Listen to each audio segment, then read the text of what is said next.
podían comprenderla. De hecho, la liturgia ortodoxa del mundo católico, el sacerdote daba la espalda al pueblo y leía de esa manera las escrituras.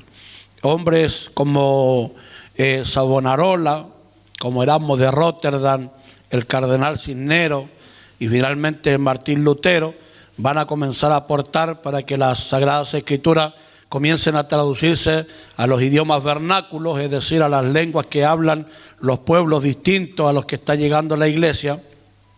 Y eso le va a costar a hombres como a John Wycliffe que le quiten la vida quemándolo en la hoguera. Ese fue el resultado de una persona que ni siquiera alcanzó a traducir, sino que simplemente leyó la Biblia en húngaro, la tradujo solamente de una forma oral, y entonces la iglesia católica lo quemó vivo, porque era prácticamente un sacrilegio lo que estaba haciendo. Cuando Martín Lutero interviene en la historia y rompe la iglesia porque no la reforma, la rompe tratando de reformarla, entonces se da la posibilidad de que la imprenta llegue a sus manos y entonces las primeras traducciones comiencen a aparecer. Desde ahí en adelante comienza toda una época histórica de traducciones bíblicas que nos van a dar a nosotros con el tiempo. En 1569 lo que conocemos como la Reina Valera, que es la reina del oso en ese tiempo. Es la primera traducción que sale, ¿cierto?, completa al castellano. Sin embargo, antes de eso había existido toda una trayectoria histórica para poder llegar a ese proceso. Y fíjese que siempre fue un proceso totalmente arduo y difícil. Entonces lo que vamos a hacer en esta primera parte es poder aclarar algunos conceptos que nos servirán para entender la segunda parte. Porque cuando hablamos de traducciones bíblicas, no sé si decirlo tristemente, creo que más que nada es necesario ir aprendiendo todo el tecnicismo que se utiliza en el ambiente académico para poder referirse a las distintas áreas del estudio bíblico. Es decir, hoy día vamos a enseñar un poco de lo que es la bibliología, es decir, el estudio de la Biblia y de su composición. ¿Ya? Fíjense, por favor, vamos a estar tocando este contenido, vamos a hacer una breve introducción, luego vamos a ver qué es lo que significa el canon. Yo sé que esa palabra quizás la hemos escuchado hasta cansarnos, el canon bíblico. Vamos a ver qué significan los cánones, vamos a ver qué son los testigos, no los testigos de Jehová por si acaso. Vamos a ver qué son las familias textuales, el hallazgo importante de Qumran, y luego en la segunda parte vamos a saltar levemente a las traducciones bíblicas, porque creo que la primera parte ya nos va a dejar bastante claro cuál es el trabajo que hacen los traductores bíblicos. Ya, yo he tenido la posibilidad no de aportar todavía alguna traducción bíblica, pero sí de traducir algunos textos de los idiomas originales al castellano, haciendo el esfuerzo de hacer 2 clases de traducciones que las vamos a ver luego de ver lo que es una traducción bíblica, lo que se conoce por los equivalentes, y finalmente vamos a ver algunos ejemplos que nos van a clarificar lo difícil que es hacer una traducción. ¿Ya? Porque esto no es solamente ir a un texto en hebreo y pasarlo al castellano.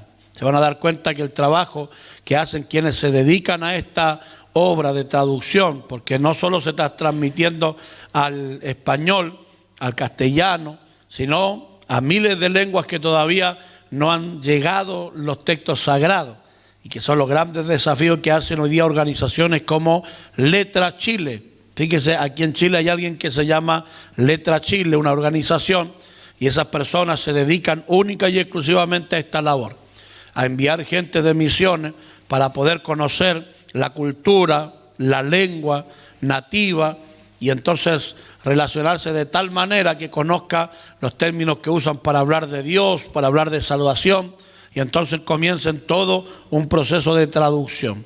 Eso tarda en ocasiones entre 5 a 10 años, solo para el Nuevo Testamento, y no logran completarlo absolutamente.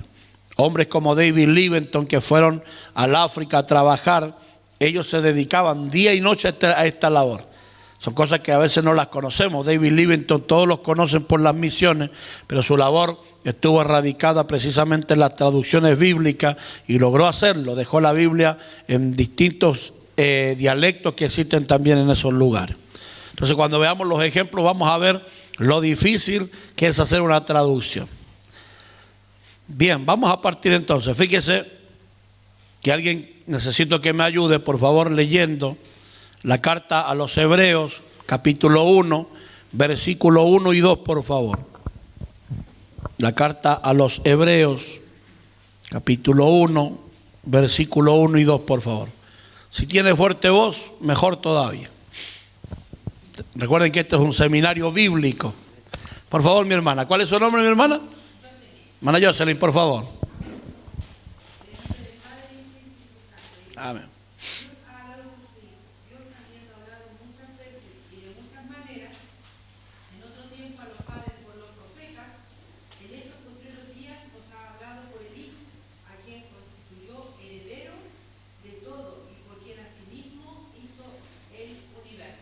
Bien, muchas gracias, mi hermano. Fíjese que el texto que abre la carta a los Hebreos es bastante impresionante porque hay algo que falta. Toda epístola o toda carta tiene un prólogo, ya una salutación por lo menos, y la carta a los Hebreos se abre abruptamente de esa manera, ya que va a tratar de solucionar temas de apostasía en medio del pueblo. La gente quiere volverse al judaísmo y a los elementos litúrgicos del templo. Sin embargo, no es ese el énfasis que quiero abordar, sino más bien la mención que hace el documento. Fíjese, dice, Dios nos ha hablado de muchas maneras en otro tiempo a nuestros padres por los profetas, pero en estos postreros días nos ha hablado por el Hijo. Eso es interesante precisamente porque la expresión nos ha hablado por el Hijo se lee en el idioma griego el alesen y habla de una actividad que ha concluido, que ha terminado. Es decir, esa comunicación que partió con los profetas ha sido cerrada con el Hijo. Ya lo que Dios tenía que decir lo dijo y las últimas palabras fueron expuestas precisamente por Jesús, el Hijo eterno que se hizo carne. Lo que además podemos ver en este texto es lo siguiente: nos ha hablado en otro tiempo. Esa es la expresión. Es decir, podemos notar que el Señor ha venido hablando constantemente y que por lo tanto, a pesar de que hoy día podemos considerar que lo que Dios tenía que decir terminó de decirlo y por eso hemos cerrado lo que vamos a entender como el canon bíblico, eso fue un largo proceso histórico antes de llegar al Hijo eterno de Dios. Pero cuando llegó a Él se cierra. ¿Por qué razón? Porque la Biblia contiene la revelación de Dios y no hay nada más profundo que pueda ser revelado al hombre que lo que el mismo Hijo de Dios trajo para dar a conocer en medio de nosotros. Por eso que el evangelista Juan en el capítulo 1 versículo 18 va a hacer una exageración que a la vez va a desmitologizar todo el Antiguo Testamento. ¿Qué significa eso? Va a hacer ver como que nadie en el Antiguo Testamento, ni Moisés, ni Abraham, ni Gedeón, ni Simchón, que Sansón, nadie vio al Señor. Dice así el texto: a Dios nadie lo vio jamás. Y uno se pregunta, ¿pero cómo? ¿Y qué pasó con esos grandes hombres que tuvieron avistamiento? Lo que pasa es que lo que está haciendo el evangelista es decir que lo que nos trajo Jesús, lo que nos reveló Jesús sobre el Padre y la profundidad de la divinidad no tiene comparación. Prácticamente lo que vieron los grandes hombres del Antiguo Testamento quedó en nada frente a la gigantesca revelación que nos trajo el Señor Jesucristo. Por eso que es importante que ahí se cierra la revelación. Yo sé que hoy día hay muchos que han tratado de abrir el canon sagrado. Hace poco tiempo atrás unos supuestos apóstoles querían abrirlo para ellos escribir también sus cartas. Gracias a Dios el Señor nos lo permitió. Pero fíjese que ese proceso no fue un proceso simple. Cuando ese proceso se termina, se va a determinar precisamente porque se le reconocen a toda esa transmisión histórica algo que se va a llamar en la segunda carta de Pablo a Timoteo, capítulo 3, versículo 16, la inspiración. Pablo dice, toda la escritura es inspirada por Dios. Fíjese bien qué interesante. Ahí usa la frase que ustedes pueden ver ahí arriba, theopneutos. Theopneutos, que es una palabra que Pablo la inventó. Esta palabra no existe ni en el griego clásico ni en el koiné. Solo existe en el texto de Pablo. Y eso era posible, ¿por qué razón? Porque esa es la facultad que tiene el lenguaje. Y particularmente porque se estaba dejando el ático, el jónico, y se estaba llegando al griego koiné. Son tres clases de griego que se van a desarrollar a lo largo de la historia y a la vez están siendo modificados. De hecho, a pesar de que el griego koiné, que significa simplemente el griego común, el que habla toda la gente, es el griego que más se va a utilizar, tiene también ciertos matices con el griego clásico, que es el griego en el que escriben, por ejemplo, los grandes filósofos como lo son Platón, Aristóteles, Sócrates, entre otros. Hay algunos exégetas bíblicos, intérpretes de las escrituras, que dicen que el evangelista Lucas tiene esta calidad de griego para hablar. Y es posible porque al parecer Lucas, al ser un médico, él tiene un estrato social totalmente diferente al resto del pueblo. Por eso es que también le va a escribir sus documentos, el Evangelio, como el libro de los Hechos, a alguien llamado excelentísimo, que era la forma en la que se le llamaba a las personas de la aristocracia. Él se cree que tiene un griego un poco más clásico y precisamente también lo tiene la carta a los hebreos. Sin embargo, lo primero que nos enseña en esta lectura bíblica de la segunda carta de Pablo a Timoteo es que el texto tiene una inspiración. Y esa palabra es theopneutos. Y es, como les decía, esta palabra construida por Pablo, uniendo dos términos. El primero es theos, o algunos lo van a leer teos, que significa Dios. Y el segundo es neuma o neumatos, que significa espíritu. Y es que lo que nos está diciendo Pablo es que la escritura, lo que ya está escrito, mantiene o contiene el aliento de vida que puede dar Dios y su espíritu. Por eso vamos a encontrar en los evangelios expresiones como tus palabras son espíritu y son vida. Esos son paralelismos sinónimos que normalmente utilizan los hebreos. Es un paralelismo sinónimo, es decir, una palabra y repetirla exactamente, pero con otro término que sea sinónimo. Por lo tanto, cuando dicen son espíritu y son vida, están señalando exactamente lo mismo. ¿Por qué razón? Porque no hay que olvidar que precisamente tanto espíritu como vida se van a traducir de la misma manera, por lo menos para ellos. Tiene que ver en el hebreo con el ruach y en el griego con el neuma. A pesar de que luego van a aparecer otros términos que son el bio, ya de donde viene biología, pero va a ser una vida un poco más terrenal. Esta idea entonces de que la palabra mantiene el soplo de Dios va a ser algo bastante sencillo, porque si usted logra poner su mano aquí y decir gloria a Dios o aleluya, va a sentir el aire que fluye junto con sus palabras. Y eso es interesante. ¿Por qué razón?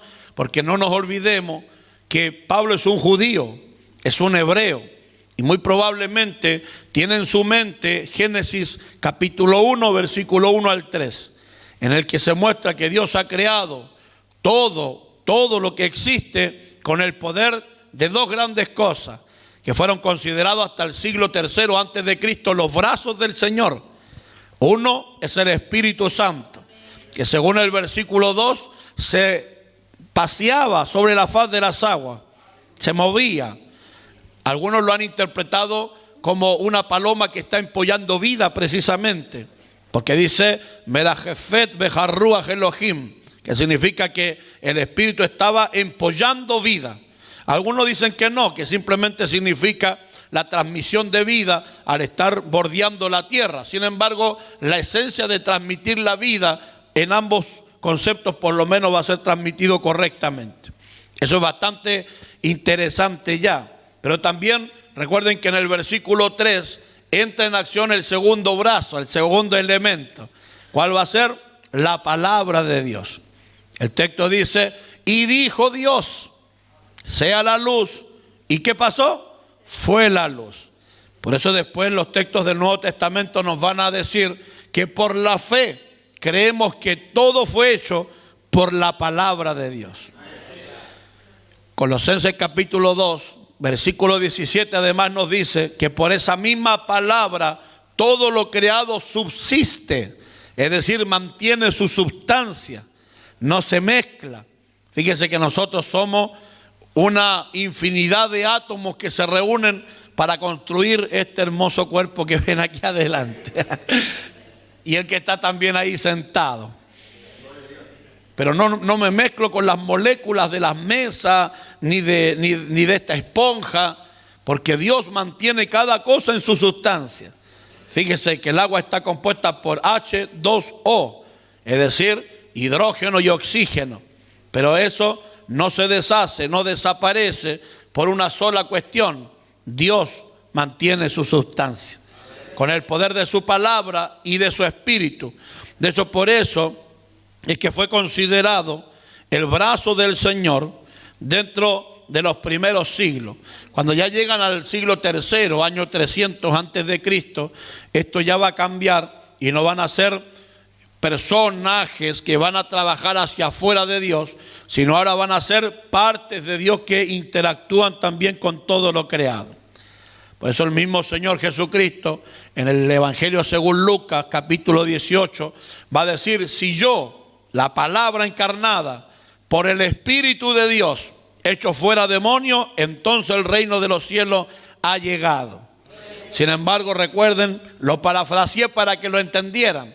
Porque el texto bíblico dice: si yo por el dedo de Dios echo fuera los demonios, entonces el reino de los cielos se ha acercado. Usa solamente un dedo y no el brazo entero, porque es una figura literaria conocida como una sinécdoque. Es decir, están hablando de una parte, pero señalando todo el brazo, que era el concepto que tenían en ese momento el pueblo judío. De esta manera ya entendemos que el documento escrito para ellos tiene la mismísima vida que ha creado los cielos y la tierra y que nos es capaz de impartir vida también a nosotros como creyentes. Sin embargo, la segunda carta de Pedro, capítulo 1, versículo 21, va a añadir ahora un segundo elemento. Dice que todos los hombres escribieron siendo inspirados por Dios. ¿Cuál es la diferencia? La primera, reconoce la inspiración sobre los textos escritos. La segunda, reconoce la inspiración sobre los escritores sagrados. A los escritores sagrados se les conoce como los agiógrafos. ¿Habían escuchado alguna vez esa expresión? Los agiógrafos. ¿Por qué se les llama así? Porque es una palabra una vez más compuesta. Hagios, que significa santo, y grafo, que significa escribir. Entonces, cuando se habla de los agiógrafos, te está hablando de los escritores sagrados, de aquellos que fueron escogidos por Dios para escribir. Eso es el agiógrafo. Estos hombres fueron, dice el texto, también inspirados por Dios. Sin embargo, aquí ya no usa la expresión seoneutos, porque el que está hablando es Pedro. Y Pedro va a usar la expresión ferómenoi. Y ferómenoi significa que ellos ardieron como una tetera. Cuando usted la pone a hervir el agua y empieza a salir el vapor, así dice que estaban hirviendo cuando empezaron a escribir. Es decir, fueron llenos del Espíritu Santo de Dios. Aquí hay que tener un cuidado, eso sí, porque a pesar de que estaban bajo la inspiración divina, ellos no escribieron de forma mecánica. Nosotros creemos que la inspiración interactuó con ellos de forma dinámica. Es decir, que mientras ellos iban escribiendo con la libertad de sus cualidades, de sus características como persona, el Espíritu de Dios se encargaba de tener cuidado que todo lo que fueran redactando no contradijera ninguna de las doctrinas sagradas que él había revelado.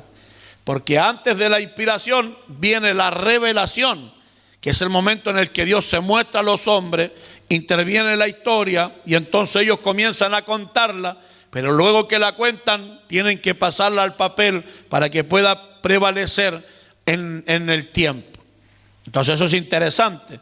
Dios no va a transgredir transgredir, sus características. De hecho, es maravilloso que la misma Biblia fue intervenida por más de 40 autores. La Biblia no la escribió una sola persona. De hecho, el concepto Biblia, ta Biblia, es plural, que significan los libros. ¿Y por qué? Porque son casi, bueno, para nosotros son 66. Para los judíos son menos, porque tienen forma de dividirlo diferente. Pero ¿qué es lo que acontece? Que cada esos son documentos diferentes. Mire qué interesante. De hecho, nosotros quizás a veces vemos la Biblia tan grande y decimos tan difícil leer toda la Biblia. Si usted tuviera libro por libro, se daría cuenta que cada libro no abarcaría más de 10 a máximo 20 hojas. Algo súper simple y rápido de leer. Lo interesante de eso es que este documento va a pasar ahora entonces de la revelación a la inspiración, que significa que Dios cuida que lo que van a registrar esté conforme a lo que se ha mostrado. No están siendo inspirados como cayendo en un éxtasis, ya como recibiendo revelaciones del cielo. Ellos no están escribiendo de esa forma, no están extasiados, no están en el espíritu contemplando un mundo diferente. Están redactando lo que ya vieron, oyeron y tocaron. Esa es la idea. Con eso no digo que las experiencias espirituales no sean reales, solo que después que las tuvieron, ellos redactaron. Ese es el dinamismo. Y de hecho por eso aquí vamos a entrar a comprender que los dos son inspirados, el texto, pero también el agiógrafo. Ambos textos entonces nos dan la idea de que tanto los hombres como los textos se consideran bajo la inspiración divina. Y esto es interesante porque la forma en la que comienza a gestarse las escrituras, aunque suene un poco contradictorio, no es escribiendo, sino precisamente es hablando. Todo parte hablando. Por eso aquí en la segunda parte ustedes ven que yo puse como un subtítulo la conciencia canónica. ¿Qué es la conciencia canónica? Conciencia canónica le llaman los académicos al testimonio interno de las mismas escrituras. Es decir, las mismas escrituras reconocen esta conciencia canónica. Ya voy a explicar qué significa canon. Téngame paciencia. ¿Qué significa canon? La palabra canon viene tanto del hebreo como del griego. En el hebreo se escribe y se lee cané, así, con K, cané, y significa una vara de medir, y servía para medir elementos en buen estado. En el griego la expresión es canón, con acento en la O, canón, y significa exactamente lo mismo, una vara de medir. Ahora, ¿por qué se usa el concepto canon en relación a las Sagradas Escrituras? Pues porque lo que se va a compartir primero oralmente y luego por escrito es lo que va a servir de reglamento de fe para todo el pueblo que es creyente. Y esta fe va a normar los aspectos sociales, políticos y religiosos del pueblo. Pero fíjese, a eso se le llama la conciencia canónica. Porque fíjense, vamos a ver, si alguien me ayuda, a leer Éxodo, capítulo 24, versículo 1 al 4. Aquí precisamente tenemos las evidencias de que lo primero que se comienza a hacer es transmitir oralmente. Por favor, mi hermano, ¿cuál es su nombre? ¿Cómo? Gerardo, por favor, mi hermano.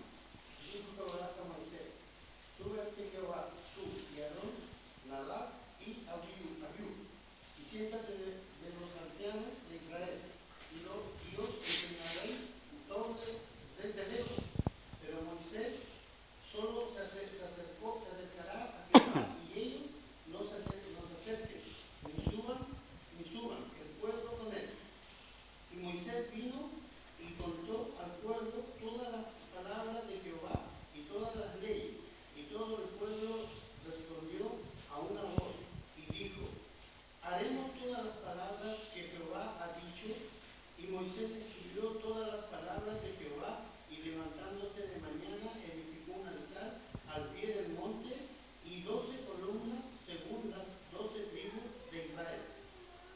Hasta el versículo 4, ¿cierto? Bien, fíjense bien. Gracias, mi hermano. Fíjense que lo que pasa aquí es que él recibe la palabra del Señor. ¿Y cómo la comparte? Inicialmente, de forma oral. Pero luego la va a llevar al documento escrito. Eso es precisamente lo que hace. Fíjese, mi hermano, ¿puede volver a leer el versículo 4? Perdone que lo moleste. Recuerden que parte transmitiendo oralmente las palabras del Señor. Pero mire el versículo 4, preste la atención a esto, por favor. Y Moisés escribió todas las palabras de Jehová, y levantándose de mañana edificó un altar al pie del monte y 12 columnas, según las 12 tribus de Israel. ¿Se fija? ¿Qué hizo Moisés después de transmitir las palabras?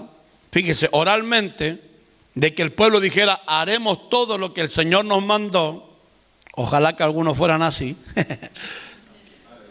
Aceptaron, fíjense, aceptaron como normativo lo que están recibiendo de forma oral.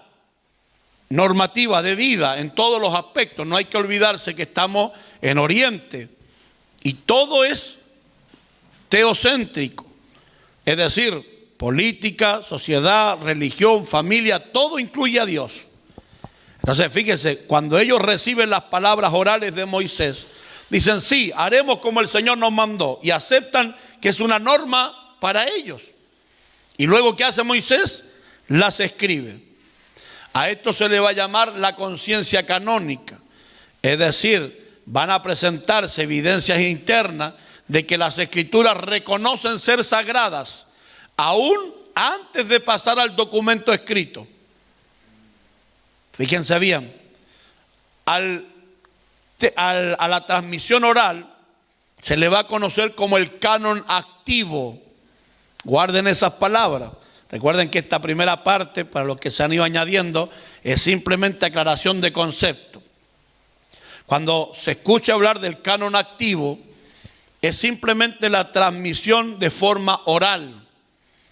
Y en alguna ocasión va a incluir lo que Jesús contiende constantemente. Lo pueden ver después con más detenimiento en el Evangelio según Mateo capítulo 15, cuando el Señor contiende con la tradición de los ancianos, que si bien también tiene el mismo proceso, son comentarios que van circulando al mismo tiempo en que las escrituras se van redactando. Pero fíjese, todo parte de forma oral. Dios habla, Moisés recibe, le habla al pueblo, el pueblo recibe, y cuando aceptan la palabra como normativa, se deja por escrito. Es la forma interesante en la que Dios gobierna, porque Dios no obliga a los hombres. De hecho, en el Sinaí, Éxodo capítulo 19 y 20, cuando Israel dice, haremos todo lo que Jehová nos dijo, están aceptando sus leyes, lo que él está diciendo de forma oral. Recuerden que el pueblo se estremece incluso al escuchar a Dios darle sus leyes. Y dice Moisés que no nos hable más el Señor, que hable solamente contigo y tú hablarás con nosotros. Ahora es interesante que no le dice que Él te lo comunique a ti y tú lo comunicas a nosotros, sino que le dicen que Él te hable a ti y tú nos hablas a nosotros. ¿Cuál es la diferencia entre comunicar y hablar? La reciprocidad. Yo aquí estoy comunicando, por ahora nadie está interactuando conmigo más que ayudarme a leer, pero hablar demanda reciprocidad, que algo se devuelva. Cada vez que Dios abrió su boca en la historia y cada vez que lo hace hasta el día de hoy, quiere comunicarnos algo. Nosotros nos volvemos los receptores, pero cuando nos comunica algo también nos demanda algo. Y por eso es que se dice que cada palabra tiene una demanda oblativa, es decir, tiene una demanda que va a exigir obedecer cualquier parámetro que el Señor establezca. Isaías, por ejemplo, el Señor habla con él y le dice, ¿y ahora quién irá por nosotros? Hay gente que dice, Dios mío, háblame. Y cuando le habla, lo manda, porque Él es el jefe. ¿Cuántos dicen amén a eso? No va a abrir la boca por abrirla. Yo me recuerdo que había una persona que decía, Señor, qué pesado usted, como que le andaba hablando a cada rato. Esa persona no estaba en el espíritu, estaba endemoniada posiblemente. Porque Dios es el rey. Y el rey no habla con los plebeyos a cada 2 segundos. Y cuando abre su boca es porque es algo relevante e importante. Fíjense que con el mismo Abraham, el padre de la fe, hablaba cada 8 años en ocasiones. Cada 8 años. Qué interesante. Con el padre de la fe. ¿Qué queda para nosotros? Ahora, cuando él habla, fíjese, parte por lo que se llama el canon activo. Pero dése cuenta cómo el pueblo dice, haremos lo que él dice. Quiere decir que están asumiendo que hay una normativa, hay una autoridad, aún antes de las mismas escrituras. Por eso que ustedes van a ver a Jesús contender tanto con las tradiciones de los ancianos. Porque para muchos judíos, incluso hoy, está la contienda de qué cosa es más relevante. Si el texto escrito o la tradición oral. Y es que detrás del texto escrito hay mucha más historia que la que está redactada, que la que está escrita. Sin embargo, en este mismo dinamismo del canon activo a lo que va a ser lo escrito, que ojo con esto, se le llamará canon pasivo, el canon escrito se le llamará el canon pasivo, se va redactando según se va asumiendo eso como una normativa de vida, como palabra realmente del Señor. No se olviden de eso. Cuando hablamos entonces de canon, hablamos del reglamento que va a regir la vida y la conducta del creyente, del ser humano, y que parte con una comunicación verbal de Dios que luego es transmitida a lo escrito. Aquí entonces tenemos que aprender lo que es el canon activo. Esto tiene que ver siempre con la transmisión oral. Éxodo capítulo 2, versículo 8 al 10 lo menciona, pero quisiera que alguien me ayudara leyendo este conocido pasaje de Deuteronomio, capítulo 6, versículo 4 al 8, por favor. ¿Quién me ayuda? Para que se den cuenta, fíjense por favor, que este es el conocido Shema. Este es el Shema Israel. Los expertos en Antiguo Testamento dicen que de aquí se funda toda la fe hebrea, desde este versículo bíblico. De hecho, hasta el día de hoy los judíos lo rezan 2 veces en la mañana, 2 veces al mediodía y 2 veces en la noche. Esto es lo que se fundamenta la fe hebrea. ¿Pastor? Capítulo 6, versículo 4, pero vamos a leerlo hasta el 8, por favor. Deuteronomio, capítulo 6, versículo 4 al 8. Aquí está la fe hebrea en sus inicios. Estos creen que es la partícula, es como Juan 3:16 en el Nuevo Testamento. De aquí se generan el resto de los relatos, desde este término. ¿Quién me va a ayudar por favor a leerlo? Para que demos cuenta que una vez más, fíjese, todo parte por transmisión oral y siempre termina en la escritura en algún lugar. Por favor, ¿quién me ayuda? ¿Quién? Mi hermano Marcel, por favor.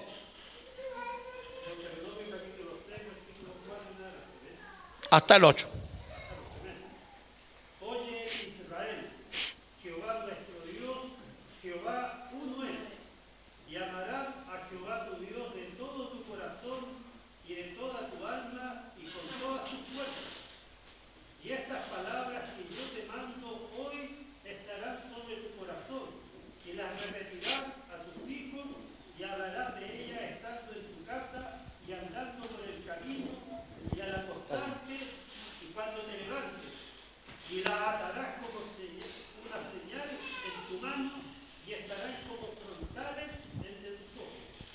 Bien, siga nomás.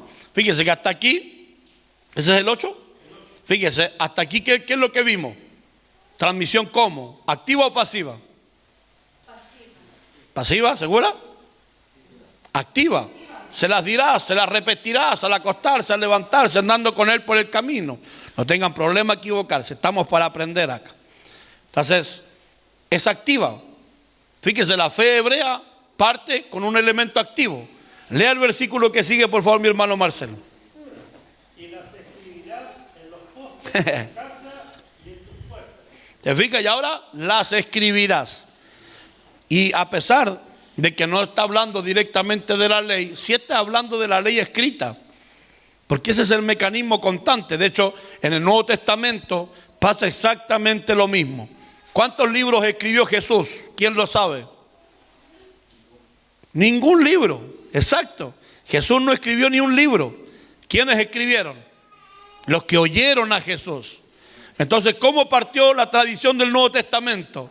¿Pasiva o activa? ¿Cómo partió? ¿Pasiva o activa? Activa, por la predicación. Una vez más es oral. ¿Se fijan? Una vez más es oral. Jesús predica y los discípulos después son los que van a escribir. Ahora, ¿por qué es tan fácil, por ejemplo, redactar las palabras del Señor? Porque a pesar de que Juan, el apóstol, usa una hipérbole, una exageración, para decir que si se escribiera todo lo que Jesús hizo, no caerían en todos los textos de la Biblia, y que puede ser una posibilidad, esta verdad, lo que registran los apóstoles no solo es lo que hizo, a ellos les importa lo que enseñó.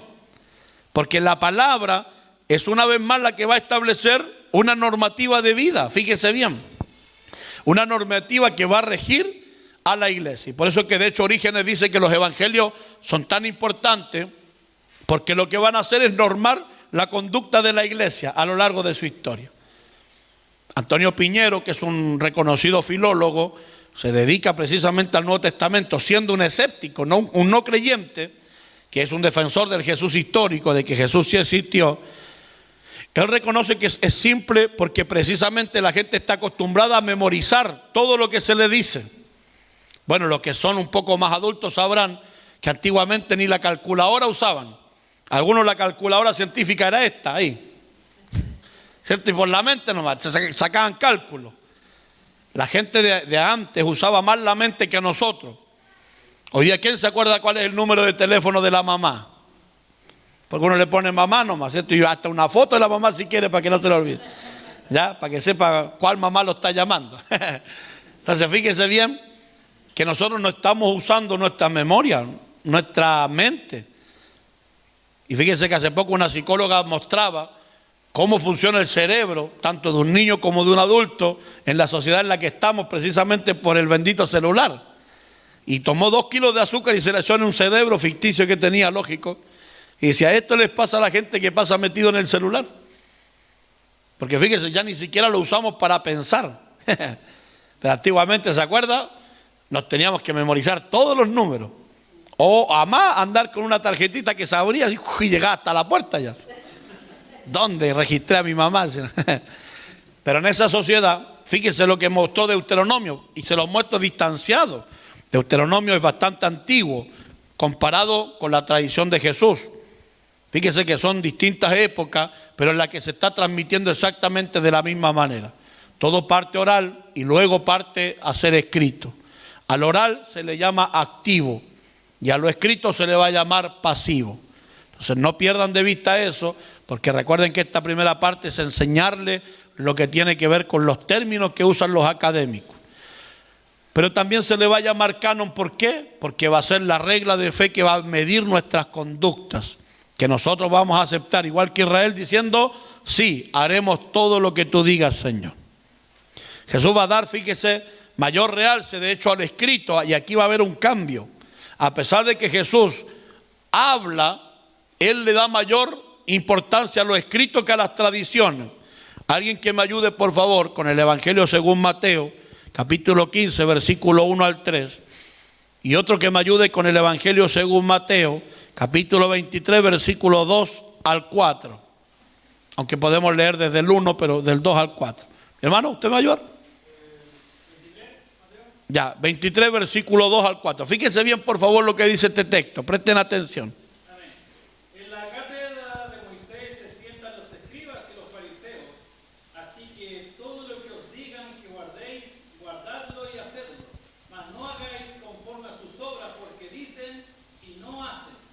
Porque atan cargas pesadas y difíciles de llevar y las ponen sobre los hombros de los hombres, pero ellos ni con un dedo quieren moverlas. Bien, fíjese lo que dice, en la cátedra de Moisés se sientan. La cátedra es una silla, por eso dice, en la cátedra de Moisés se sientan. Es una silla que era de madera con una piedra gigante arriba.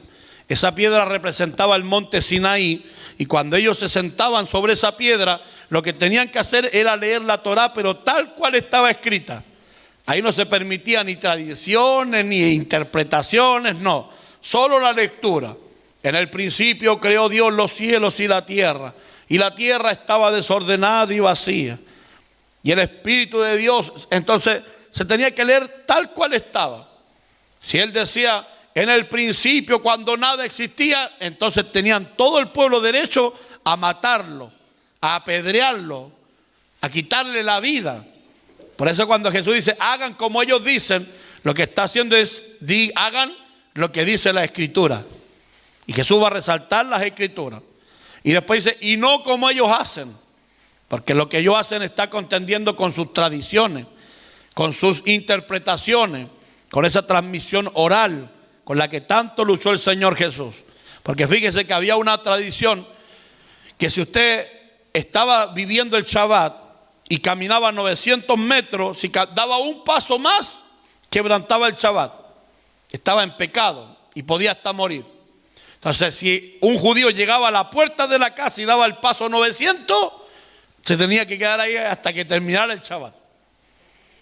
De hecho, hasta el día de hoy los judíos no toman el ascensor en Shabbat, porque la idea es no generar energía, no hacer trabajo, para devolverle a Dios el reconocimiento pleno. Pero no toman ni el ascensor para no generar energía. Y tienen que andar esa cantidad de kilómetros, imagínense. Por eso es que vamos a ver a Jesús contendiendo con ellos, porque no ayudan ni a los desvalidos en ese día. No ayudan ni a los desvalidos.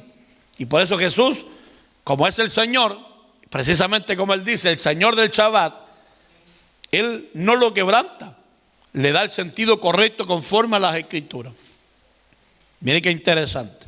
Por eso vamos al Evangelio según Mateo. ¿Quién va a leer el capítulo 15, versículo 1 en adelante? Para que veamos que Jesús no contiende con la ley. La ley no es el problema, es la interpretación y la tradición de los ancianos. Evangelio según Mateo, capítulo 15. ¿Quién me ayuda, por favor? Cualquiera nomás, no tengan miedo ni vergüenza. Mi hermano Edgar me dijo, ¿cierto? Edgardo. Egardo. G. Bien. Ve, así, fíjese, esa Gerardo, ¿cierto? Ese fue uno de los problemas que generaron errores en la Escritura. Porque habían copistas, que habían otros hermanos que le dictaban, ¿cómo dijo Gerardo? Egardo le puso. Aunque no lo crean, esa es una de las causas por las que se generaron errores en la Biblia, porque escuchaban mal. Así que estoy aplicando la enseñanza. Ya vámonos a mi hermano Gerardo, por favor. Entonces se acercaron a Jesús, ciertos escribas y fariseos de Jerusalén, diciendo: ¿por qué tus discípulos quebrantan la tradición de los ancianos? ¿Por qué no se lavan las manos cuando comen pan? Respondiendo él les dijo: ¿por qué también vosotros quebrantáis el mandamiento de Dios por vuestra tradición? Porque Dios mandó diciendo: honra a tu padre y a tu madre, y el que maldiga al padre o a la madre muera irremisiblemente. Pero vosotros decís: cualquiera que diga a su padre o a su madre, en mi ofrenda a Dios todo aquello con que pudieran ayudarte, ya no ha de honrar a su padre o a su madre, así habéis invalidado el mandamiento de Dios por vuestra tradición. Hasta ahí, mi hermano. Fíjese, ¿se dan cuenta cuál es la lucha de Jesús? ¿Con la ley? Con vuestras tradiciones. De hecho, por eso el Evangelio según Mateo, en el capítulo 5, va a repetir: oísteis que fue dicho, mas yo os digo. Es decir, está poniendo la palabra por encima de la tradición. Entonces tenemos que entenderlo así. Hay dos cánones que están circulando. Primero es el oral, el activo, y luego el pasivo, que es el escrito. Ahora, cuando se lleva lo escrito, van a aparecer entonces tipos de cánones. En este sentido, ya no me voy a referir a lo oral, porque no lo vamos a estudiar hoy día, sino precisamente los cánones pasivos. El primer canon que aparece se escribe lógicamente en hebreo. La gran cantidad de textos del Antiguo Testamento está en hebreo. ¿Por qué se escribe en hebreo? Porque es la lengua que va a adoptar Abraham, quien luego se va a llamar Abraham. A él se le va a llamar el hebreo. ¿Por qué razón? Porque recuerden que él sale de Ur de los Caldeos o de Babilonia y comienza a subir hacia el norte, cruza el Tigris y el Éufrates y llega a Canaán. Cuando él cruza, se le llama el ibrit, porque significa precisamente eso, el que cruza, aunque en realidad para muchos tiene un sentido más peyorativo, el que transgrede, como el que viene a robarnos la tierra, eso es lo que le están diciendo.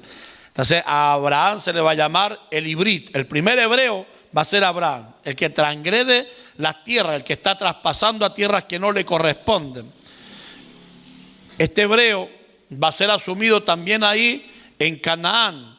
Por eso van a ver que existe el paleohebreo, que es el primer hebreo que se escribió y se habló, y que se cree que era perteneciente de la tierra de Canaán. Ese hebreo, ustedes lo van a ver, es bastante rústico. De hecho, la letra Aleph, que es la primera letra del alefato hebreo, es así, como un triángulo sin terminar, porque es una cabeza de toro y un cuerno hacia arriba. Eso es todo. Es una cabeza de toro. Eso después va a mutar con el tiempo hacia lo que es el arameo y después el hebreo moderno. También el hebreo mishnaico. Son clases de hebreo que se generan en la historia. No es necesario que se aprendan todo eso. Pero el hebreo va a ser por lo menos el idioma en el que se va a escribir gran parte, si no todo el Antiguo Testamento. Todo se escribe en hebreo. Ese es el idioma en el que el canon se registra en el Antiguo Testamento. Pero les aclaro, hay tres tipos de hebreo. El paleohebreo, que tiene una forma, el hebreo mishnaico, que lo adoptan en Babilonia cuando están cautivos por 70 años, y luego tienen prácticamente un hebreo arameizado, ya que después va a pasar a ser el hebreo moderno. ¿Por qué arameizado? Porque recuerden que ellos caen cautivos en Babilonia en el año 604, 597 y 586, y en Babilonia se habla en la alta, en la élite, el acadio, pero el idioma del pueblo, de los esclavos, es el arameo. Entonces ellos van a aprender allí el arameo.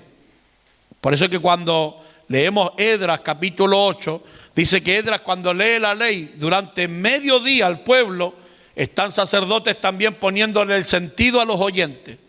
Es decir, Esdras lee en hebreo, los sacerdotes transmiten en arameo. De hecho, esa práctica va a seguir siendo activa en las sinagogas en tiempos de Jesús. Posiblemente tenían 3 lenguas ya incluidas allí: el griego, el arameo y el hebreo. El arameo, ya se lo dije, lo adoptan circulando por Babilonia, pero recuerden que a Babilonia lo va a vencer Medo-Persia, y a Medo-Persia los van a vencer los griegos.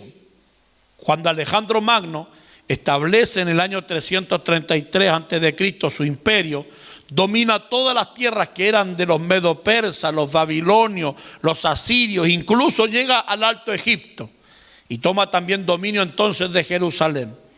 Cuando llega allí, Alejandro Magno tenía un sueño, que era establecer la cultura griega por todo su imperio. Por eso que de hecho a Alejandro Magno fue poderoso precisamente porque Sócrates le construía sus carros de guerra. Fue el que le inventó que le pusiera esos cuchillos a los lados de los carros para que mientras anduviera le cortara las piernas a los enemigos. Usaba filósofos también para construir sus artes de guerra. Por eso que se cree que Alejandro Magno en 10 años ya había conquistado todo el mundo. Y se le llamó Magno por eso, porque era el grande, fue el más grande, que velozmente, como había profetizado Daniel con el leopardo, logró conquistar todo el mundo. Pero él estableció la cultura griega en todas partes donde su imperio fuera replegado. Y entonces se estableció la filosofía, las artes y con ello también la lengua griega. Por eso es que en tiempos de Jesús también todos hablan griego. De hecho, los que estudian la misionología, es decir, la expansión del evangelio, entienden que por eso era el momento propicio para predicar. Porque donde usted fuera y sabía hablar griego, se podía predicar. Es como irse a Estados Unidos, a la China y que todos hablen griego. Entonces se podía predicar. Me está llamando el Señor. No, no es el Señor. Me está llamando. Fíjese que todos hablan entonces griego. Todos hablan griego. Y por eso es que se puede entonces predicar. Luego del idioma griego, recuerden que a los griegos los vencen los romanos. Y cuando Roma, con Aristóbulo II, se toman Jerusalén, Canaán, lo que van a hacer posteriormente es establecer también el idioma latín, o la lengua latín. Entonces fíjese, toda la mezcla de lenguas que existen para este pueblo pasan por distintas localidades. Pero los textos más antiguos del mundo judío son conservados en hebreo, paleohebreo y el hebreo misnaico. También se le va a llamar al hebreo de la Biblia el hebreo clásico. Cuando ustedes escuchen hablar a alguien del hebreo clásico, ese es el hebreo bíblico. El que tenemos en los textos hebreos, se le llama el hebreo clásico. Ese es. No hay ningún texto en paleohebreo. Bueno, papiros quizás más antiguos, pero no hay una Biblia que usted la vaya a encontrar en paleohebreo. No existe eso. Ya el hebreo que usan es el hebreo clásico, también conocido como el hebreo bíblico. Entonces, cuando comienza esta transmisión y comienzan a recopilarse documentos que van siendo escritos, ¿a quién le tocó ahora? ¿Se están turnando? ¿Me están haciendo una broma? No se preocupe, hermano, conteste nomás. Ah, son los pastores. No se preocupe, ya. No le vamos a decirle nada porque es su pastor, no. Bien, fíjese que cuando... ¿En qué estaba? Partamos de cero. No, estoy bromeando. Fíjese, cuando comienza el canon activo a circular y con el tiempo comienza a formarse una normativa, se van registrando los documentos y estos documentos se van escribiendo precisamente en hebreo. ¿Quién va a recopilar, se cree, los primeros documentos y va a cerrar por primera vez un canon que sirve de regla de fe? Va a ser precisamente Esdras una vez que sale de Babilonia. ¿Por qué? Porque cuando ellos salen de Babilonia y pasan al imperio medo-persa, los persas no tienen problema en que se queden o vuelvan a Jerusalén. Pero lo que ve Esdras y Nehemías es que nadie quiere volver a Jerusalén, porque ya están establecidos. Recuerde que los judíos incluso ya tienen esposa, tienen familia, ahí aprendieron a hacer negocios, ahí aprendieron también lo que era la sinagoga, aprendieron el trabajo de un escriba, etcétera, etcétera. Entonces comenzaron a ser bastante beneficiados en Babilonia y volver a una ciudad que está totalmente destruida no era muy beneficioso para ellos. Entonces, ¿qué es lo que comienzan a hacer? Esdras comienza a construir la idea de que la tierra en la que estamos nos dio el Señor, es santa, el templo de Dios está allá, hay que ir a adorarlo allá, y entonces comienza a recopilar las tradiciones que se han escrito a lo largo del tiempo y se las lee delante de todo el pueblo. Miren, esto es lo que es Jerusalén, esto es lo que es el pueblo, esto es lo que es el templo, y entonces el pueblo queda extasiado durante medio día escuchándole las explicaciones. Se cree que él entonces es el que recopila por primera vez los 5 primeros textos que tenemos nosotros en la Biblia, que son Génesis, Éxodo, Levítico, Número y Deuteronomio, con el fin de ¿qué? De darle una identidad al pueblo, de devolverle la identidad para que tengan el anhelo de volver a Jerusalén, reconstruyan su ciudad y vuelvan con el tiempo a ser una nación. Él es el que va a recopilar entonces los textos hebreos. ¿Quiénes van a trabajar posteriormente a eso? Igual lo voy a mencionar más adelante, pero lo anticipo. ¿Quiénes van a trabajar en mantener estos textos sagrados de la lengua hebrea? Son los que se llaman masoretas. ¿Han escuchado hablar de los masoretas o los masoras? Precisamente, fíjense, masoreta significa tradición, porque son los que van a conservar la tradición del documento. Ellos son los que se encargan en mantener fidedignas las copias, es decir, si alguien copiaba del hebreo a otro documento hebreo, tenía que ser exactamente el mismo. Y si bien la gran mayoría conoce que los masoretas son los que pusieron las vocales, porque el hebreo solo se escribe con consonantes, no tiene vocales, como los hebreos que vienen saliendo de Babilonia no saben, entonces también tienen que empezar a tener un trabajo de vocalización. Hay muchos hebreos que se les olvida cómo se pronuncian, entonces ellos lo van a vocalizar inventando el método entonces de las tikunot, que son las vocales que van a aparecer. Primero ponen vocales abajo, luego ponen vocales arriba, porque ellos no lo hacen como nosotros. Nosotros ponemos una consonante, una vocal, una consonante, una vocal, o a veces 2 consonantes y una vocal. No, ellos ponen todas las consonantes y debajo o arriba de las consonantes ponen las vocales. Eso lo hacen los masoretas para que quienes se les olvidó leer, entonces vuelvan a la relectura del hebreo. Sin embargo, no solamente hacen eso, ellos van a comenzar a dividir los textos precisamente por perícopas, es decir, que encierran temática.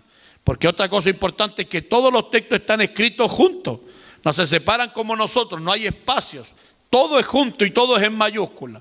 Entonces ellos van a empezar a separar por frase que tengan un sentido también las escrituras y empiezan a ubicarlas en columnas. Pero también fíjese qué interesante esto, se dedicaron a contar cada letra. Por ejemplo, si en Génesis había, no sé, 500 A, cuando copiaban, empezaban a contar 1A, 2A, 3A, y tenían que haber 500. Si habían 499, no servía el documento. Si había 501, no servía el documento. Por eso es que es más fácil la crítica textual del Antiguo Testamento, porque fue bastante fidedigna la conservación de los documentos. Entonces, en el Antiguo Testamento no hay tantas variantes, por lo menos en el hebreo. Sí hay algunas cosas que se las voy a mencionar, pero no son tantas, no son muchas, como va a pasar en los textos griegos del Nuevo Testamento. Fíjese que en el texto griego del Nuevo Testamento hay 250.000 palabras diferentes, entre lo que vamos a conocer como las familias. 250.000 palabras diferentes. En el hebreo son poquísimas las palabras que se cambiaron de una copia a otra. Los masoretas se dedican a eso, fíjense, a leer, a poner vocales, a contar, fíjense, a contar cada letra. Y de hecho, cada capítulo tenía que tener cierta cantidad, o sea, ellos mantuvieron exacto todo. Todos lo mantuvieron exacto. De hecho, hay una rayita que se llama el metej. Ya la hacían con una forma, con un tamaño, o sea, eran especialistas en los documentos. Por eso, por lo menos, los expertos en exégesis bíblica, en interpretación bíblica, no tienen tanto conflicto con el Antiguo Testamento, porque el hebreo se ha conservado bastante bien. Sí, hay también sus críticas, ya voy a explicar lo que es eso, pero por lo menos en hebreo se ha mantenido bastante bien. El trabajo más fuerte de ellos va a ser, fíjese bien, mantener entonces pura estas revisiones, estos cánones pasivos, y su trabajo va a ser entre el año 70, fíjese bien, van a partir siglo 7 al 10 después de Cristo. Todo ese periodo ellos se dedican a ir traduciendo, a pesar de que hay algunos que ya habían partido con antelación, ese es su periodo fuerte. Una vez que el canon, fíjese bien, el canon hebreo ya está, aunque no está, escuchen bien esto, no está cerrado. El pueblo de Israel solamente tiene los 5 primeros libros en cuanto al mundo saduceo. Dicen, esto es la palabra de Dios. Pero había diferencia porque los fariseos no solo aceptaban los 5 primeros libros, a esos 5 primeros libros le llaman la Torá, pero el mundo fariseo no aceptaba solo la Torá o el Pentateuco, sino además aceptaba lo que llamamos nosotros libros históricos y libros proféticos. Al juntar los 3 grupos, el mundo fariseo le llamaba al Antiguo Testamento el Tanaj, que era un acrónimo, es decir, que cada palabra, cada letra inicial, la Tav, la Nun y la G, fíjese bien, perdón, la Kaf final, Kaf Sofit, iban a marcar entonces una sección. La T de Tanaj era para hablar de la Torá. T de Tanaj es para hablar de la Torá. La N de Tanaj es para hablar de los Nevi'im. Y Nevi'im significa los profetas. Y la Kaf, que al final, al ser Sofit, y bueno, tener ahí algunos daguets y cosas que tienen que ver con la gramática hebrea, no suena ya como una K, sino como una J, Tanaj. Fíjese bien, al no tener eso, se lee como una K. Y es entonces la que forma la palabra Ketuvim. Ketuvim. ¿Qué significa eso? Los escritos. Los escritos para nosotros son los textos que son sapienciales o históricos. Los salmos, los proverbios, el libro de Job y algunos otros que son considerados históricos. Guarden esa información. El mundo saduceo solo cree en la Torá. el Pentateuco, Génesis, Éxodo, Levítico, Número y Deuteronomio, y pare de contar. Pero fíjese, los mismos fariseos creen en los profetas, creen en los libros históricos, Josué, Jueces, Ruth, primer y segundo libro de Samuel, primer y segundo de Reyes, primer y segundo de Crónicas. Entonces ellos siguen así contando. Cuando llegan de los Salmos adelante son llamados sapienciales. El mundo judío divide la Biblia diferente a nosotros. Solo por ponerle un ejemplo que les aclare. En los libros de los reyes nosotros los ubicamos como libros históricos, pero para el mundo judío son libros proféticos. Y el libro de Daniel nosotros los ubicamos entre los profetas, y de hecho le llamamos así el profeta Daniel, pero para los judíos Daniel no fue un profeta. No cumplió los requisitos de un profeta y lo añaden solamente en los libros históricos. Nosotros hemos resaltado la vida de Daniel como un profeta porque tiene que ver con los anuncios del Mesías, y también algunos le hacen el análisis con Apocalipsis. Pero para el mundo judío Daniel no es un profeta, no cumple los requisitos de un profeta, además de un vidente, un roé, alguien que ve, pero no de un profeta. Entonces por eso tienen diferencia. De hecho, ellos nos separan los libros, el primer y segundo libro de Reyes. Aprovecho a decir esto, un entre paréntesis. No se dice primera de Reyes, primera de Samuel, porque no son cartas, son libros. Entonces, ¿cómo tiene que uno decirlo? El primer libro de Reyes, el primer libro de Samuel, esa forma. Cierro paréntesis. Todos esos libros, Reyes, Samuel y Crónicas, son un solo libro para ellos. De hecho, los 12 profetas menores que tenemos nosotros, Oseas, Joel, Amós, Abdías, Jonás, Miqueas, de ahí en adelante, son también un solo libro que se llama el libro de los 12. Entonces ya con esos datos nos damos cuenta que ellos claramente tienen mucho menos libros que nosotros, porque ellos los agrupan de forma diferente. Por si de pronto ven que las agrupaciones son diferentes. Ahora, cuando ya está el canon hebreo y el mundo griego ha conquistado Israel, Canaán y nunca Palestina, Palestina es un nombre peyorativo, así se llamaban los filisteos, Pelistim. En hebreo Pelistim es Palestina, pero eso era para hablar de los filisteos, tierra filistea. Cuando Alejandro Magno conquista Canaán y establece la cultura griega, pero después muere en el año 313 antes de Cristo, toman 4 de sus emperadores todo su gobierno. Dentro de esos 2 que son importantes van a ser los Ptolomeos y los Seleucidas. Ptolomeo y Seleucida. De hecho, de ahí vienen, de los Seleucidas, viene Antíoco Epífanes, que algunos lo comparan con el anticristo. Pero va a ser Ptolomeo Filadelfo o Codomano o Ptolomeo II, también se le conoce, quien con la intención de resaltar, fíjense bien, de resaltar su biblioteca en Alejandría, manda a pedir que se traduzcan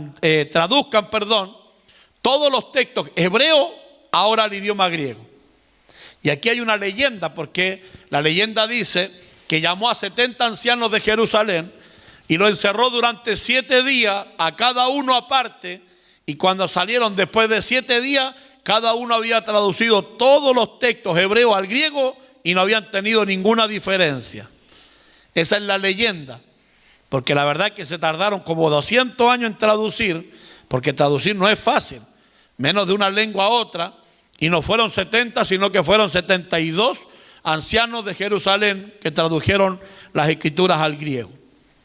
A esta traducción se le va a llamar la Septuaginta.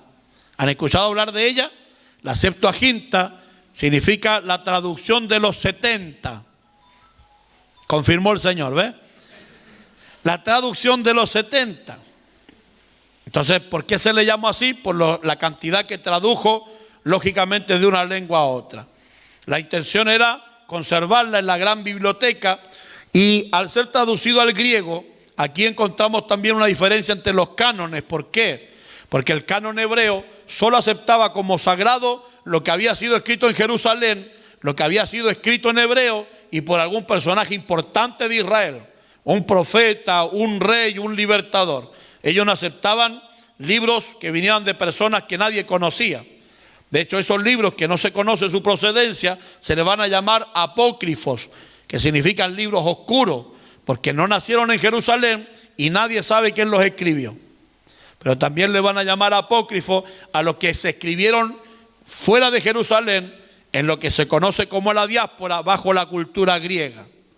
Pero como Ptolomeo no tiene problema con esto, él añade libros como Judith, que el libro de Judith es un copy-paste del libro de Esther. Si alguien lo ha podido leer, ese libro de Esther es en otra versión, con otros nombres, nada más. Es exactamente lo mismo. Sabiduría de Salomón, de Sirásida, algunos capítulos extra del profeta Daniel, van a contener entonces más textos de lo que tenemos normalmente. ¿Por qué? Porque ellos no tienen problema en contener los textos sagrados del mundo griego, porque ellos mismos son griegos. Entonces, cuando se recopila la Septuaginta, tiene incluso los libros primero, segundo, tercero y cuarto de Macabeo. 4 Macabeos que son compilados allí. ¿Ya? No estoy pasando lista, así que no diga presente. No.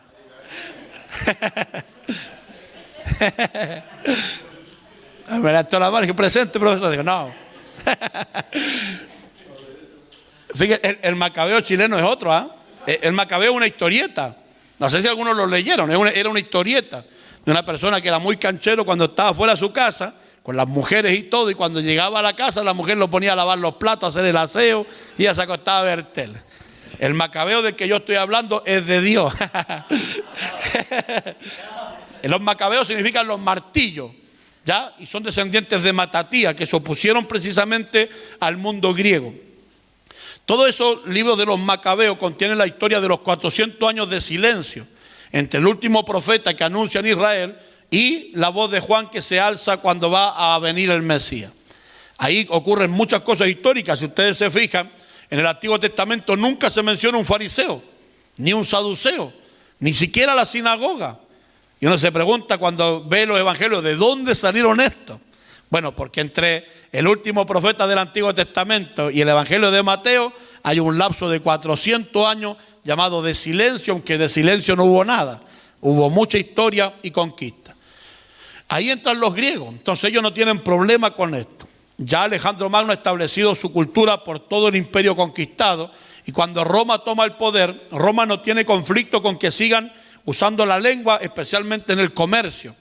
Ellos apoyaron lo que es la Lex y la Pax Romana. Es decir, mientras se sujetaran al Estado y mantuvieran la paz, no había problema. Por eso de hecho van a matar a Jesús, porque Jesús les genera problema a la Pax Romana. Les mueve el piso a los romanos y lo consideran un sedicioso. Por ser sedicioso al imperio es que lo van a matar y lo cuelgan en una cruz. Allí mueren los sediciosos. Esa es la idea. Ahora, fíjese bien que cuando se traduce entonces al griego tenemos entonces un segundo canon que es llamado el canon de la Septuaginta o de los 70. Se cree que también en ocasiones se usaba en la sinagoga precisamente por los prosélitos que llegaban a escuchar allí. Porque siempre dentro de la iglesia y de la sinagoga están los convertidos, los que están en proceso y los que les gusta la iglesia nomás. Estaba buscando a uno. No, fíjese.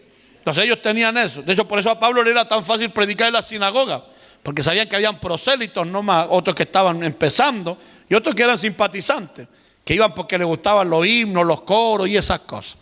Esa es una realidad que también pasaba en Israel. Entonces tenemos, fíjese, ya 2 cánones, el canon hebreo y el canon griego. Si ustedes lo notaron, el canon hebreo no acepta algunos documentos que se generaron en la diáspora y mucho menos en griego, y por eso va a ser más breve y se le va a llamar también así, el canon hebreo o el canon breve. Al canon griego, como tiene mucho más documentos, porque no le importó añadir algunos que nosotros consideramos apócrifos, se le va a llamar el canon largo porque tiene más libros, solamente por eso. Posterior a esto, se va a desarrollar también un canon que es el canon arameo. Fíjese bien, estos se van a contener normalmente en lo que se conoce como los targúmenes, ya los targum, que significa traducción, eso es todo. Porque eso es un targum, una traducción, tanto del hebreo como del griego al arameo. El problema es que los targúmenes tienen bastantes modificaciones. pero también el canon griego. El hebreo siempre es el más fidedigno. Pero recuerden esto, cuando Jesús se manifiesta, el canon hebreo no es una regla de fe establecida. Y se los anticipo, ¿por qué? Porque cuando la iglesia empieza a decir, el Mesías está cumpliendo las profecías, ¿qué canon creen ustedes que usan? ¿El hebreo, el griego o el arameo?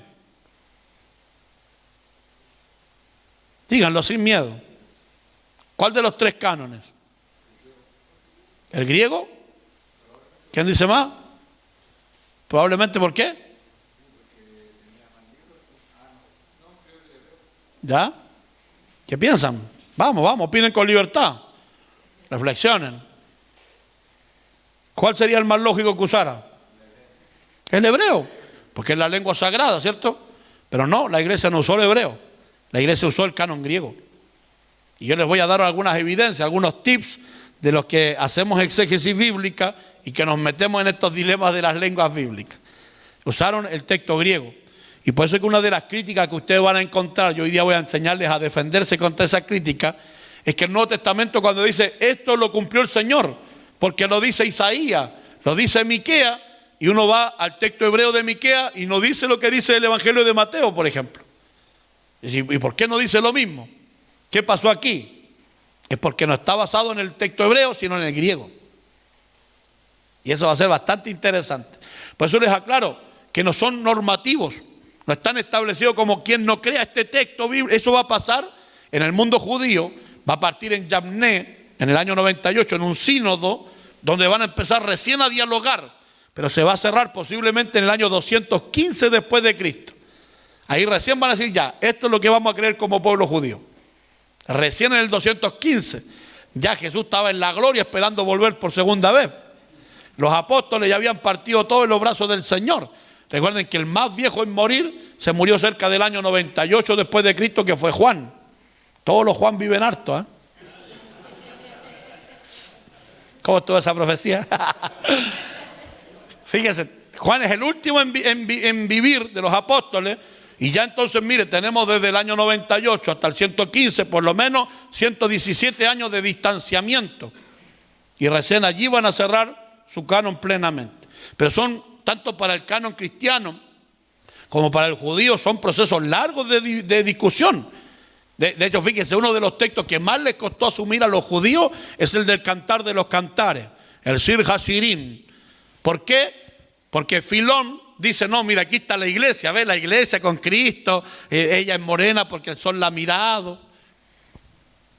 Pero ese texto habla de sexo y los judíos lo saben bien. Entonces el judío no quería que ese texto quedara registrado allí.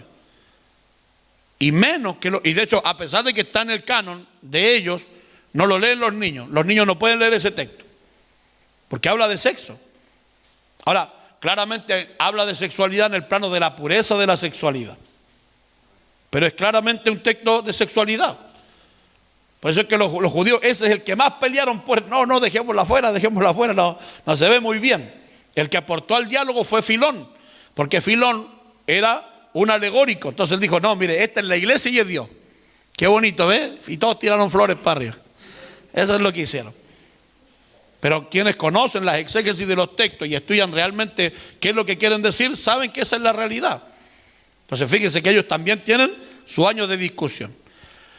El texto arameo, fíjense bien, se conserva en los targúmenes, pero se cree que son, el tercer testigo de alguna manera. Siempre la gente va primero al hebreo, pero el segundo testigo va a ser el griego. Entonces cuando la gente ve el hebreo, también ve que tradujo el griego, para ver cómo lo interpretaron los ancianos. Ojo que lo interpretaron también judíos. Cómo lo entendieron, porque van a haber muchas discusiones también a lo largo del tiempo sobre por qué no citaron el hebreo y citaron el griego. Pero hay que olvidar que los que tradujeron del hebreo al griego son los que le dieron ese sentido. Entonces hay que buscar ahí cuál es la conexión. Por ponerles un solo ejemplo anticipado. En Éxodo capítulo 6, versículo 3, dice el Señor hablando con Moisés, yo me presenté a Abraham como el Señor, y le dice que el Shaddai, como Adonai Shaddai, el Todopoderoso, ¿cierto? Ese es el nombre. Pero fíjense que la Septuaginta dice Yo me presenté a Abraham como Joquirios, como el Señor, el amo, el jefe, no el todopoderoso. Entonces, uno dice, bueno, ¿cuál es la relación ahí? Y ahí es donde empiezan a calentarse la cabeza los traductores bíblicos, ¿ya? Y los que hacen exégesis bíblica. Bueno, ¿el Señor o el Todopoderoso? Que son dos cosas totalmente diferentes. Entonces, esas cositas las van reconociendo en estos textos. El arameo mantiene el Targum. De hecho, por ejemplo, el Targum es el que nos dio por harto tiempo, quizás los predicadores más antiguos o los que llevamos más tiempo en la iglesia se acordarán porque esto lo predicaban a cada rato. Se hablaba harto de la Shekinah. ¿Se acuerdan de eso o no? ¿Alguien escuchó hablar de la Shekinah? De Shakira yo he escuchado, dice alguno. No, por hermano, de Shekinah. De la Shekinah. La palabra Shekinah viene del hebreo Shakam. En Shakam es masculino, Shekinah es femenino. Y es lo que habla de la gloria de Dios. Y antes se decía, bajó la Shekinah, bajó la gloria de Dios. Entonces, ¿qué es lo que pasa? Que ese término no aparece en el hebreo, pero sí aparece en los targúmenes arameos. El Señor dice, pondré mi nombre en medio de vosotros, Éxodo 21, pero el texto del Targum no dice pondré mi nombre, sino pondré mi Shekinah en medio de vosotros. ¿Qué es la Shekinah? La gloria de Dios habitando en el pueblo. Ahora, ¿cuál es el lapso? Lo que pasa es que para el hebreo el nombre es honroso. Por eso es que darle gloria a su nombre es darle kavod, honrar ese nombre. Y el nombre entonces está ligado al kavod, que es la gloria. ¿Se recuerdan de ikavod, que significa el sin gloria? Kavod es con gloria y kavod es sin gloria. Entonces cuando van a honrar al Señor, de hecho fíjense, los judíos dicen así, Baruch Hashem Adonai, Eloheinu melech haolam, li Elohim tamid. Li Elohim tamid. Kol akavot. Toda la gloria a él. Kol akavot, li Elohim tamid. Kol significa voces. Akavot, de gloria y alabanza. Li Elohim, al Señor. Tamid, por siempre. Fíjese. Li Elohim, kol akavot, kavot. Darle gloria. Entonces al parecer el concepto del Shem, del nombre, está ligado a su gloria. Porque su nombre representa todo lo que él es, todo lo que es su honra. Entonces, ¿se fijan? Por eso es que quizás los que hicieron el Targum posiblemente pusieron Shekinah, porque está representando, precisamente esa gloria que está habitando ahora en el templo. Dense cuenta, estas cositas son las que empiezan a pasar. Y por eso después, cuando veamos la segunda parte, las traducciones, vamos a ver por qué hay tantas diferencias. Por qué hay tantas cosas que parecen extrañas. Porque no es fácil llegar a eso. Ahora, en cuanto al arameo en sí, que está involucrado en el hebreo, para que ustedes sepan los símbolos de la grafema, es decir, de la escritura, son iguales que el hebreo. Son iguales, no tienen diferencia. Lo que sí son diferentes es la forma en la que se escriben las palabras. Por ejemplo, ¿alguien sabe cómo se dice padre en hebreo? Porque eso es bien conocido ese término. ¿Alguien sabe cómo se dice padre en hebreo? Abba. Abba se dice en arameo. Precisamente por eso pregunté. Porque Jesús dice que por el Espíritu clamamos Abba Padre. Pero Abba es arameo. Av es hebreo. Av, una A y una B. Av, eso es hebreo. Pero Abba, una A, dos B y una A, es arameo. De hecho, mire, estas cositas nos permiten a veces reconocer los relatos bíblicos. ¿Se recuerda cómo se llamaba el malhechor que estaba con Jesús? Cuando Pilato dice, ¿a quién escogen? ¿Cómo se llamaba ese malhechor? Barrabás, ¿cierto? Fíjese que ese también es un nombre arameo. Es Bar Abba. Y Bar es hijo. Y Abba es padre. Entonces, Bar Abba significa el hijo del padre. Entonces, los judíos lo que hacen en la sentencia es escoger a un hijo del padre. ¿Cuál hijo de Dios quieren? Y ellos escogen entonces a Bar Abba. Jesús era el Ben Ab, el hijo del padre. Pero Bar Abba era el hijo del padre también, pero en arameo. ¿Qué les parece? Esto es interesante porque todas estas lenguas están interactuándose. De hecho, Jesús Se cree que hablaba el idioma hebreo ortodoxo, lógico, porque sus padres son piadosos, viajan constantemente a Jerusalén, que es el lugar más sagrado para esa época. Pero Jesús hablaba el arameo galileo. ¿Se recuerdan cuando a Pedro le dicen, tú andas con él porque hablas como él? No es porque Jesús dijera, a su nombre, y Pedro también, a su nombre, no. Es porque el arameo de Galilea tiene una tonalidad diferente. Poniéndolo más contemporáneo, si nosotros vamos al sur, las personas hablan con una tonalidad diferente a pesar de que hablan nuestra misma lengua. Hablan algunos más cantados. Aquí, por ejemplo, en la ciudad, algunos hablan más mal, ¿cierto? Fíjese, lo hice intencionadamente, hablan más mal. ¿O no? Porque ya nadie dice más mal. ¿Quién dice así? Más mal. Uno dice más mal y dice, oh, está fino. Porque de un tiempo, fíjese, yo noté ese cambio cuando era muy pequeño. En mi colegio, a mí me enseñaron que ya no se ponía para qué, sino pa y un apóstrofo arriba que marcaba que faltaban algunas palabras. Y ahora se escribía pa qué. ¿Ve? Y no para qué. Y fíjese, escucha a la gente hablar. Ya nadie dice para qué. ¿Para qué necesitas eso? De hecho, nosotros somos tan poco buenos para hablar que sacamos la S donde van y las ponemos donde no van. ¿O no has leído nunca? Vamos a abrir la Biblia en Mateos. Y no se llama Mateos, es Mateo. ¿Ve? Le ponemos eso. Entonces, fíjese cómo las tonalidades van cambiando y van modificando. Imagínese un escriba que está excusándolo a usted. ¿Cómo se llama? Mateos, y le pone la S al final. Y el otro que lo leyó bien, escribe Mateo, y va a tener dos textos. Es que estas cosas pasaban porque es parte de la naturalidad. Y van a tener dos textos escritos de mala manera. Y aunque usted no lo crea, una S al final puede cambiar toda una palabra. Le cambia el tiempo, le cambia el caso, le cambia el modo, le cambia todo.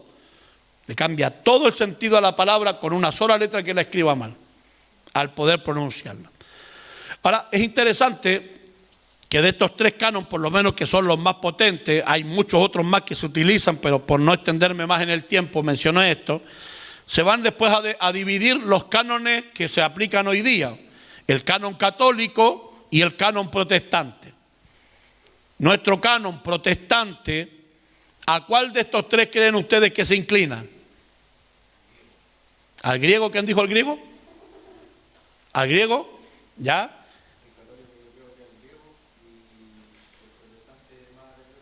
Ya, el protestante al hebreo y el católico al griego. ¿Quién dice más? Opinen, por favor. La realidad es que ambos se inclinaron al griego inicialmente. De hecho, quizás esto les suene un poco rudo, pero Reina Valera también tenía los Macabeos, también tenía Judith, también tenía los otros libros que hoy día no están en Reina Valera. Inicialmente los tenía, porque no hay que olvidar que Casidoro de Reina y Cipriano de Valera, fíjese, ¿cuándo traducen su primera Biblia? 1569. ¿Cuándo fue la ruptura con la iglesia? 1531. No han pasado ni 30 años en los que ellos salieron de la iglesia católica y hasta ese momento el único cristianismo que existía era el católico. No existe otro cristianismo. No estaban los pentecostales, ni los anabaptistas, ni los bautistas. Solo el mundo católico era el cristianismo que existía. Y Martín Lutero lo trata de refinar y como no le creen a las propuestas, se quiebra, lo echan. Martín Lutero toma la bula papal de la excomulgación, la quema en la catedral de Wittenberg y entonces la gente sale a apoyar a Lutero. Nos rebelamos contigo, Lutero. Y Lutero lo empiezan a perseguir para matarlo y escondido traduce la Biblia al alemán. Pero ya habían otros anticipos. Estaba el cardenal Cisnero en España ya traduciendo la Biblia. Vamos a ver a Erasmo de Rotterdam.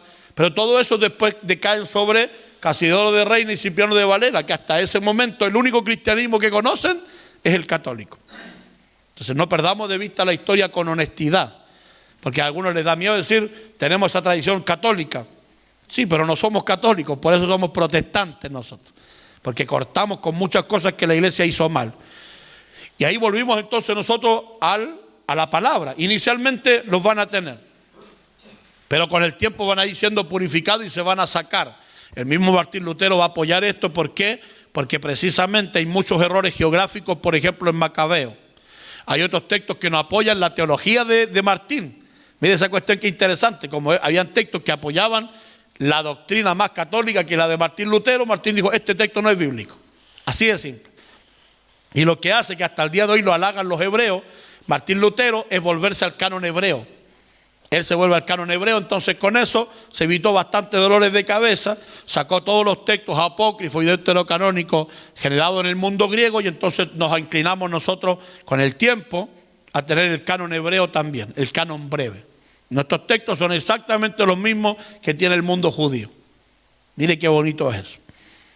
Pero el mundo católico por eso tiene más libros, porque él se quedó con el griego, y de hecho cuando Martín Lutero quiebra la iglesia y llama a la sola escritura, se lleva a cabo en 1542, fíjese, 11 años después, el Concilio de Trento II, en el que la iglesia va a decir, esto es lo que vamos a creer.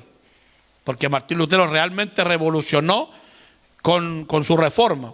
Bueno, les digo, ya lo estaba haciendo el cardenal Cisneros en España, él lo estaba haciendo en Alemania, y luego lo hace Juan Calvino también en Francia. Y desde ahí entonces comienza a haber una revolución que hace que toda la gente se vuelva a la palabra de Dios.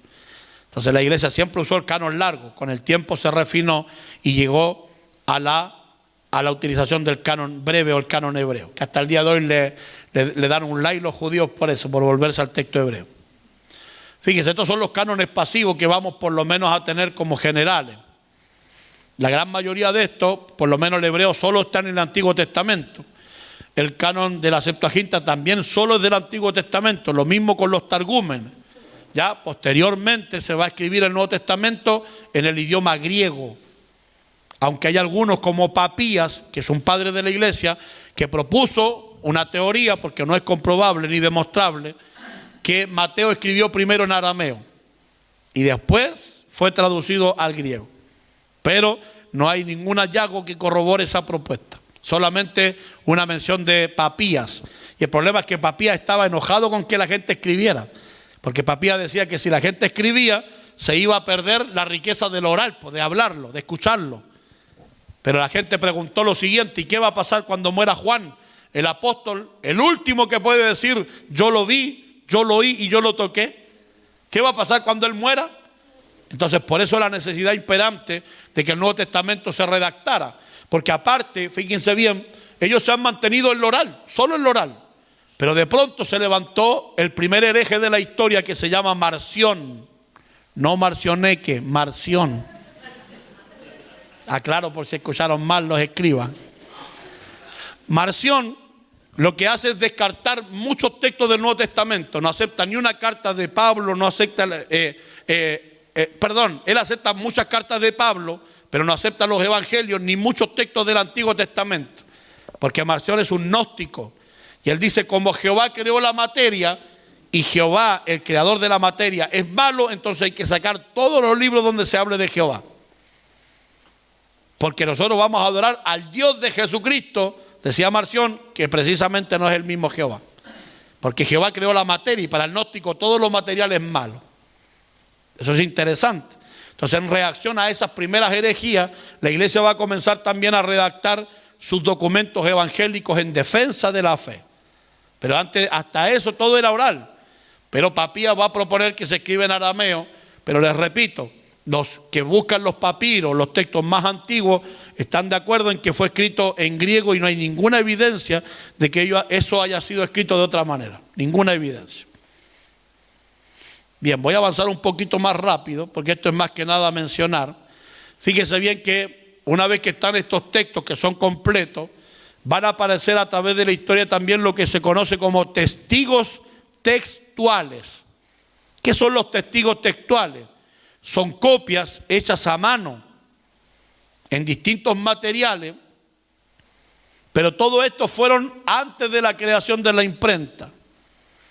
Antes de la imprenta, cerca del 1400 después de Cristo, al 1500 por ahí, la imprenta va a darse a luz. De hecho, la imprenta después la van a poner al servicio de Martín Lutero para que multiplique Biblia. Pero hasta ese momento todo se hace a mano. A esto se le van a llamar los testigos textuales. Estos se encierran, fíjese bien, en lo que se llama manuscritos, así se le llama, que en latín viene de dos palabras también, manu, que significa mano, y scriptum, que significa escrito. Los manuscritos, por lo tanto, son escritos a mano y van a ofrecer documentos casi completos, aunque en ocasiones también completos, de los textos hebreos, griegos y en ocasiones también del arameo. Aunque les repito, me voy a enfocar en estos que son los más relevantes, que es el hebreo y el griego. Dentro del concepto de los manuscritos, fíjese, están lo que son los papiros y los pergaminos. Ambos se consideran manuscritos. Pero, escuche bien esto, los papiros son más antiguos que los pergaminos. El papiro es más antiguo que el pergamino. ¿Qué son los papiros? Los papiros son el material en el que se escribe, que se compone ¿de qué? De una planta que nace en lugares que son pantanosos. Esta forma de generar el material para escribir nace en Egipto. Son los egipcios los que la crean. De hecho, van a levantar una producción que le va a darle mucho dinero, porque van a crear esta forma en la que se puede escribir. Como comienzan a ganar dinero y a hacer comercio, este comercio comienza a viajar y fíjese bien, va a llegar a Siria, especialmente a una ciudad fenicia que se llama Biblos. Y por eso es que también la expresión Biblia es un nombre patronímico. ¿Por qué patronímico? Porque se señala el material y el lugar de donde viene. ¿Cómo se llamaba el material? Papiro, que era una planta. ¿De dónde venía? De una ciudad fenicia llamada Biblos. Por eso que de ahí vamos a ver que eso se traspasa a la expresión la Biblia. Fíjese bien, ahí está, abajito, está un papiro. Esta era una planta, se abría la planta, se empezaba a machacar, se tiraba, se limpiaba, se lavaba, se dejaba secar y después era fácilmente manipulable. El problema que tenían los papiros es que solo se podía escribir por un lado. Entonces, a veces eran gigantescos los papiros, por eso es que empezaron a enrollarlo en huesos de animales. Han visto que los judíos hasta el día de hoy, bueno, ya son más, tienen más actualización, los enrollan. Antiguamente eran con huesos de animales. Algunos más pobres le ponían un palo atravesado y los enrollaban ahí. Esa era la forma en la que se conservaban. Se escribía sobre ellos, ya sea con una madera afilada o con una pluma de ave que estaba bañada en tinta, y entonces comenzaban a escribir. De hecho, esa tinta es la que van a examinar algunos con el carbono 14 para corroborar la antigüedad del documento. Y fíjense que hay muchos que han aparecido diciendo este texto es antiguo y examinan la tinta, ni siquiera el material, porque el material puede haber estado por ahí y le escriben algunos textos bíblicos, se los llevan a los arqueólogos y ¿qué hacen los arqueólogos? Se dan cuenta por la tinta que no es real. Fíjense, lo han reconocido por la tinta, porque hay personas que se han encontrado documentos, fíjense, documentos, y lo han vendido en plata chilena como en 10,000 pesos. Y lo encontró un cura, un sacerdote, a los niños que estaban vendiendo esto, se los vendió en 10,000 pesos y después lo vendió en más de 10,000 millones de pesos. Porque son valiosísimos estos documentos para la historia, especialmente del Oriente. Entonces, cerca del año 1000 se trasladan de Egipto a Biblos y es de ahí de donde van a recibir su nombre. Comienza entonces a haber un comercio de esto. Por eso que fíjese, es la primera forma en la que evoluciona la escritura. Recuerden que antes escribían en arcilla o en greda a más expresión. De hecho, aquí un dato bonito para que se gocen. ¿Se recuerdan que el rey David decía que su palabra era como la miel? ¿Por qué? Porque en la arcilla cuando escribían quedaba tallada la letra. Y para enseñarle a leer a los niños, llenaban las ranuras con miel y el niño tenía que pasar el dedo por la letra. Y después que pasaba el dedo por la letra y se la aprendía, se chupaba los dedos. De esa forma le enseñaban a leer, a amar la palabra y a entender que era dulce como la miel. Por eso no solo David, Ezequiel y otros profetas dicen que su palabra es dulce, porque es la forma en la que le enseñan a los niños. Así que de mañana en adelante todo con 1 kilo de miel aquí. Van a aparecerse a Winnie the Pooh después, ¿cierto? Ahora fíjense que estos son los más antiguos, los papiros, están dentro de los manuscritos. Luego le van a seguir los pergaminos. Los pergaminos se desarrollan en la ciudad de Pérgamo, la que habla también el Apocalipsis, la ciudad de Pérgamo. Esta ciudad de Pérgamo va a llevar a la quiebra en el comercio del papiro a Egipto. ¿Por qué? Porque el papiro es mucho más fácil de escribirlo y además se puede escribir por los dos lados. ¿Por qué? Porque la forma en la que se compone es con piel de animales. Aquí va a haber algo medio sangriento a la vez, porque en la piel más útil para ellos era la de los animales que todavía no nacían. Entonces a veces estaban todavía en el vientre, los sacaban del vientre y los mataban y sacaban su piel para hacer más papiro. Esto demandaba a la vez una ganadería que se fuera multiplicando incansablemente. Pero Pérgamo tenía mucho dinero, mucha economía. Entonces eso le fue posible y de hecho llegó a la quiebra a Egipto con el papiro, porque fue evolucionando. En ocasiones entonces se podía escribir por los dos lados. ¿Se recuerdan que Apocalipsis capítulo 5 dice que el apocalíptico Juan de Patmos ve al que está en el trono y en su mano ¿qué tiene? ¿Que está escrito por dónde? Dice por dentro y por fuera. Eso es un papiro.